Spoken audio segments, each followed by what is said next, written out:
Hi everyone, it's Cathy Zielske. Welcome back to my YouTube channel. Today I'm going to show you how to create some custom dividers to help get your stamps and dies organized.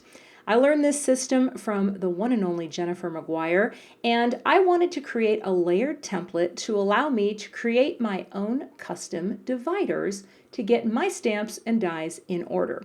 The best part about this, you don't need Photoshop to use my templates, and I'm excited to show you a free online photo editor that will let you create your own custom dividers. Let's start out with Photopea. Photopea.com is a free online photo editor that you access through your web browser, and it will allow you to open layered PSD files, no Photoshop needed. So let's go ahead and open one of the divider files, and I'll show you how easy this program is to use. I've gone to Photopea.com, and this is the welcome screen that you will see, and you're going to go to File and Open. Super basic, just like you would in Photoshop.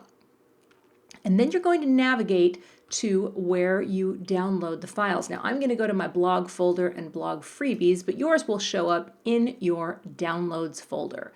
I'm going to go into the set here, and I'm just going to click on the CZ20 divider standard file, and I'm going to click choose.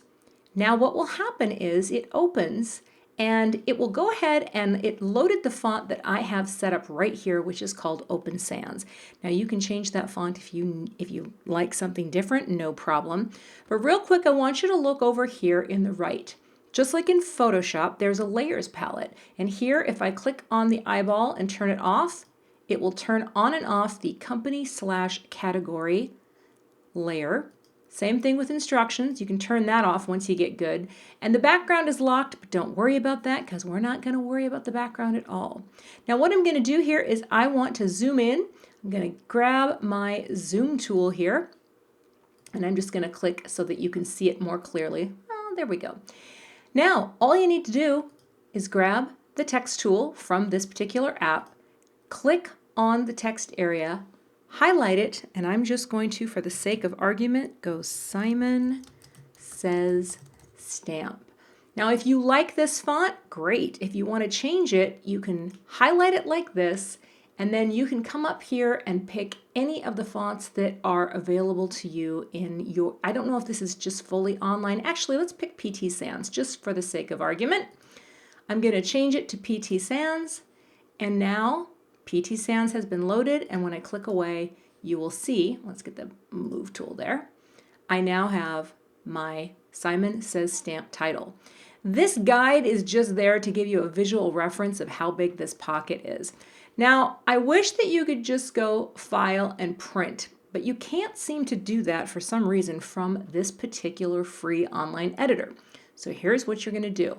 Once you have this set up, and this is your Simon Says Stamp or whatever category you are creating, you're going to go Export As, and I would just go PDF. Because when you do a PDF, let's hit PDF here, you're going to be able to open it on any computer at all, regardless of if you have Photoshop or not. I'm just going to go ahead and just click Rasterize All, and I'm going to hit Save. And it is going to put that in my downloads. I'm going to go down to my downloads, and I'm going to find this file, which has actually got a 2 because I've already tested this out a few times, and I'm going to open it up, Command or Control 0 for full page view, and now you can see I have my wonderful file ready to go, and now I can go Command Mac or Control PC and P for print. And I'm going to send this to print on a piece of paper. Now I'm using a particular cardstock for all of my dividers, so whatever lightweight or medium weight cardstock you want to use, whatever will work in your printer, I will be sending this to my larger inkjet printer, printing, and it is good to go. That's how easy the Photopea online editor is.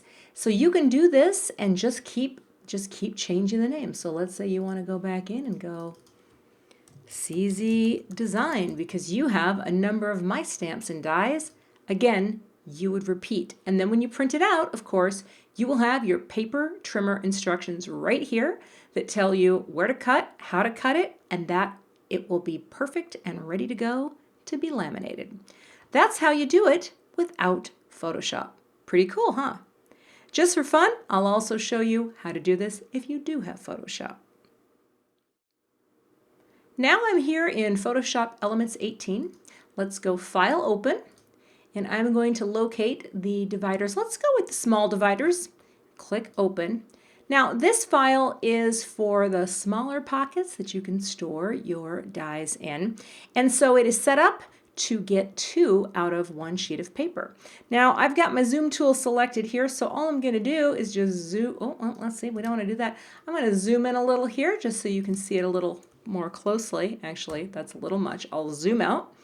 And it's the same idea. It's coming in Open Sans. If you like that font, great. I'm going to show you what I do when I'm in Photoshop and I have full access to my fonts. I come down here to the type control and I'm going to type in the word Avenir because Avenir is what I use. And let's see, where can I find my good Avenir? I got to go all the way up. I like to do Avenir Book, just like that. And here I will go CZ Design Word Dies, just like that. And before I click the check mark, I'm just going to select all of it by triple clicking, Command or Control A to make sure it's there, and Command or Control C. I'm just quickly copying that style. Check mark. I'm going to zoom out a tiny bit here by hitting my Command or my Control key and the dash. And I'm just going to scroll up here, click back in here with my text tool and Command or Control V to paste. And now I can do CZ Design. Oh, what else is in? Let's say instead of word dies, we go with shape dies or whatever the category is. Check mark. And now I am ready to send this to print. And the nice thing about Photoshop is it has print drivers that allow you to send it right out to print. And again, your trim instructions for these smaller pockets are over here on the side. And again, once you get good at it and you're like, yeah, I don't need them anymore, you can click on the eyeball to save the ink and not print them out. But that is how you work with these in Photoshop. So Command or Control 0, full page view. And honestly, if you get your whole list and you're ready to work on these, you can just knock a bunch of them out at once, send them to print on your inkjet printer or laser printer if you prefer, and you are ready to move into the trimming and lamination process. Got my printout here, and you can see my instructions there to the side. Of course, once you get into the groove of this, you won't need to print those. You can just turn that layer off, but when you're first getting started, it can be helpful. I've got to make the first cut here at 5 1/8, and I'm just using my Tim Holtz Tonic Guillotine trimmer. So we'll get that lined up, and this particular trimmer has 2 finger guards, and you won't see me put my hand on the bottom one, but trust me, you got to hold them both down for a clean cut. Make that first cut, and the nice thing is you can just keep your instructions just, again, until you get your footing with what your cuts are going to be. Rotate counterclockwise and then pop it back in. This particular one is at 7 5/8. Hold down that guard and cut. Now I am ready for laminating. Any laminator pouch will do, and here I would strongly recommend doing 2 at a time. I didn't have 2 printed out, so I'm not meaning to be wasteful, but 2 will fit very easily here, and you just get your laminator nice and hot. I have a Royal Sovereign. It's a pretty heavy-duty laminator, but any one will work. Feed that through, let the laminator do its magic, and then you are ready to trim. So again, bringing it back to the cutter and lining this up at about 5 1/2. And again, this is for the standard pocket, and I will have everything linked that I use, including the particular bins that I put my pockets and stamps in. Turn it, and here's what I like to do at this step. I just drop my guard, the plastic guard, right on the edge of the cardstock that's in there, and it gives me this nice little, it's less than 1/4 inch, but it's a nice way to have an even border all the way around. And the final step is to round the corners, and I prefer to use my Cropadile and the 1/4 inch round.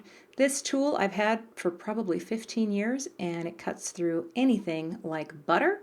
So a quick couple cuts, and now I have rounded corners so I won't poke my fingers while I'm searching for stamps or dies. And that's it. And here's a look at one of my bins all filled up with things that I've already done, the smaller pockets, and those are for my dies. And I just keep my CZ Design and my Simon in one bin. I am running out of space, and one day I will have to convince my husband that my organization maybe needs more cabinets. But I hope this is helpful for when you decide you want to either redo or get started organizing your stamps and dies. And by all means, stop by my blog and download the free template set today.